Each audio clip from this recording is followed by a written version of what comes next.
Seorang pria secara tak terduga menghubungi ayahnya yang telah meninggal 30 tahun yang lalu melalui radio. Pada awalnya keduanya mengira itu hanyalah lelucon. Sampai ayah tanpa sengaja menyulut minyak sepatu di sebelahnya. Di meja John, seketika muncul bekas terbakar. Kamu membakar meja, aku bisa melihatnya. Ayah salah mengira dia adalah seorang penyusup yang mengintip dari kegelapan. Memperingatkannya untuk menjauh dari dirinya dan keluarganya. Meskipun John tidak mengerti apa yang terjadi, tapi dia yakin bahwa lawan bicaranya benar-benar ayahnya 30 tahun yang lalu. Dan ayahnya benar-benar meninggal dalam kebakaran keesokan harinya. Dia tidak sempat menjelaskan, segera mengingatkan ayahnya. Besok jangan percaya pada instingmu, ubah rute agar tidak mati. Saat itu sinyal tiba-tiba terputus, keduanya kehilangan kontak. Keesokan harinya, ayah datang ke stasiun pemadam kebakaran. Menemukan bahwa situasi pertandingan bisbol memang seperti yang dikatakan John. Dia mengingatkan dirinya akan gudang yang berbahaya. Benar, kebakaran terjadi. Semuanya sama persis dengan prediksi John. Ini membuat ayah yang selalu dianggap gila juga mulai meragukan. Di lokasi kebakaran, ayah menemukan gadis yang terjebak. Tangga darurat mengalami kerusakan, roda terjepit, tidak bisa mencapai jendela untuk menyelamatkan mereka. Dia harus mencari jalan keluar sendiri. Ayah secara naluriah memilih jalur dengan api yang lebih kecil. Namun begitu masuk, dia teringat peringatan John. Dia dengan tegas berbalik dan memilih jalan lain.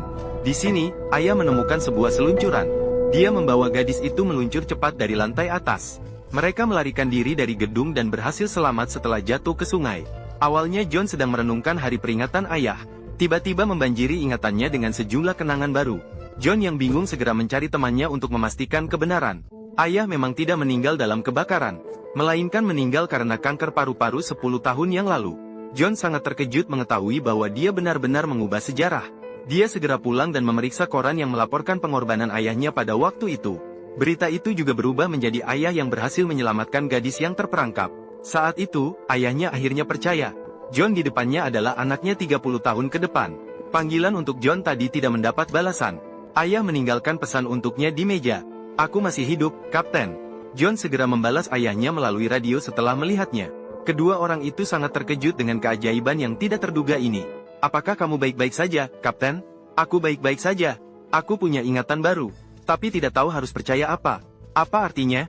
Aku masih menyimpan kenanganmu meninggal di kebakaran. Tapi hanya aku yang ingat. Aku tidak mengerti maksudmu. Aku memiliki dua jenis ingatan sekaligus. Seperti saat terbangun dari mimpi, sulit membedakan kenyataan dan khayalan. Aku ingat saat kau hidup, juga saat kau meninggal. Dibandingkan dengan John, kau harus lebih berhati-hati. Aku tidak bisa kehilanganmu lagi. Kau tidak akan, John. Aku bersumpah tidak akan terjadi kecelakaan lagi. Kau memilih jalur pemadam kebakaran? Aku memilih jalur lain. Sekarang aku seorang polisi. Kau adalah generasi ketiga.